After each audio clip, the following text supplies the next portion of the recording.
السلام علیکم۔ نفسیاتی فوائد سے ہٹ کر گھر کو منظم کرنے کا مطلب یہ ہوتا ہے کہ آپ بیکار اشیاء سے جان چھڑا کر کام کی چیزوں کو اپنے پاس رکھتے ہیں، مگر بکھرے ہوئے گھر کو پھر سے ٹھیک کرنا اتنا بھی آسان کام نہیں، مگر چند ٹپ سے آپ کو کافی مدد مل سکتی ہے۔ چھوٹا آغاز۔ اگر آپ کو عزم اور یہ دیکھنے کی ضرورت ہے کہ سمٹی ہوئی اور منظم جگہ آپ کے لیے کیا کر سکتی ہے، تو کسی ایسی چھوٹی جگہ سے آغاز کریں جس کو آپ روز دیکھتے ہوں۔ اب یہ باتھ روم، کیبنٹ ہو یا کچن کا کوئی سامان رکھنے والا خانہ، اس طرح بتدریج دائرہ بڑھاتے جائیے۔ بیکار اشیاء کو سنبھالیں مت، یہ بہت مشکل ہوتا ہے۔ کسی پیارے کی دی گئی چیز کو پھینک دیا جائے یا کسی کو دے دی جائے تاکہ اس کے کام آ سکے، مگر جب تحفے کی ضرورت نہ ہو یا اسے پسند نہ کرتے ہوں تو بغیر کسی افسوس کے اس سے چھٹکارا حاصل کر لیں، کیونکہ ہو سکتا ہے کہ کوئی اور اس کو زیادہ بہتر طریقے سے استعمال کر سکے۔ چیزوں کا ڈھیر نہ لگنے دیں۔ اگر آپ کپڑوں اور دیگر اشیاء کا ڈھیر کرسی پر لگانے کے عادی ہیں تو اب اس عادت کو بدلنے کے بارے میں سوچیں۔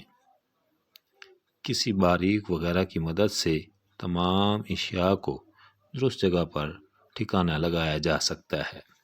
اگر پھر بھی لگتا ہو کہ اتنی محنت کرنا نہیں چاہتے تو میلے کپڑوں کی ٹوکری کرسی کے پاس ہی رکھ دیں تاکہ وہ جگہ صاف نظر آئے۔ کاغذات کا خیال۔ کاغذ بہت آسانی سے جمع ہو جاتے ہیں، حالانکہ موجودہ عہد میں بہت کچھ آن لائن ہی ہوتا ہے۔ جب کاغذات کی صفائی کرنی ہو تو ان کی فائلنگ کرتے ہوئے اہم دستاویزات کو سنبھال کر فائل میں لگا لیں، بلکہ اگر ممکن ہو تو اسکین کر کے ڈیجیٹل سٹور کرنے کے بارے میں سوچیں۔ باقی بیکار کاغذات کو پھاڑ کر کچرے میں ڈال دیں۔ عام طور پر ہم روزمرہ کے استعمال کی اشیاء کو بہت معمولی سمجھتے ہیں، لیکن اگر ان کو طریقے سے استعمال نہ کیا جائے تو وہ چیزیں ہمارے لیے پریشانی کا باعث بن سکتی ہیں۔ بعض اوقات ہمارے گھر، باورچی خانے یا الماری میں ایسی اشیاء موجود ہوتی ہیں جو ہم روزانہ کی بنیاد پر استعمال کرتے ہیں، لیکن ہمیں ان کی میعاد ختم ہونے کی تاریخ کے بارے میں خیال نہیں رہتا۔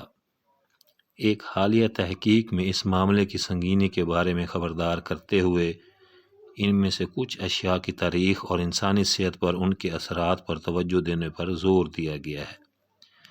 مثال کے طور پر ان چیزوں میں سے ایک تکیہ بھی ہے۔ جس تکیہ پر ہم سوتے ہیں وہ 2 سے 3 سال سے زیادہ پرانا ہو اور اگر اس کے بعد بھی استعمال کیا جائے تو یہ گردن میں درد اور دیگر بیماریوں کا سبب بن سکتا ہے۔ گھریلو جوتے، چپل کی عمر 6 ماہ سے زیادہ نہیں ہونی چاہیے، ورنہ وہ بیماریوں کا سبب بن جائیں گے، کیونکہ وہ آسانی سے انفیکشن کا ذریعہ بنتے ہیں۔ ان کو تبدیل کر کے خود کو جراثیم سے بچانے کی ضرورت ہے۔ اسی طرح کھیلوں کے جوتوں کی عمر 1 سال سے زیادہ نہیں ہوتی۔ اگر اس عرصے سے تجاوز ہو تو جسم اور پیروں پر دباؤ بڑھ جاتا ہے اور انہیں پہننا تکلیف کا باعث ہوتا ہے۔ دانتوں کا برش صرف 3 ماہ کے لیے، جبکہ بالوں کی کنگھی صرف 1 سال تک استعمال کرنی چاہیے۔ خوشبو کی عمر 1 سے 3 سال تک ہے۔ بچوں کی کرسی کی عمر 6 سے 10 سال تک ہے۔ نئے بچے کی پیدائش کے ساتھ نئی کرسی کی خریداری کرنی چاہیے۔ پرانی کا استعمال ترک کر دینا چاہیے۔ اسی طرح بچے کی چوسنی 2 ہفتوں سے 5 ہفتوں سے زیادہ استعمال نہیں کرنی چاہیے۔ کھانے کے مصالحوں کی میعاد ختم ہونے کی تاریخ صرف 1 سے 3 سال تک ہوتی ہے، جبکہ آٹا 6 ماہ سے 1 سال تک ہوتا ہے۔ یہ بھی واضح کیا گیا ہے کہ شیشے صاف کرنے والا سپرے 3 ماہ سے زیادہ نہیں رکھنا چاہیے، یہ غیر ضروری ہو سکتا ہے۔ ناظرین، اگر یہ ویڈیو آپ کو پسند آئے اسے لائک اور میرے اس چینل کو سبسکرائب کرنا نہ بھولیے گا۔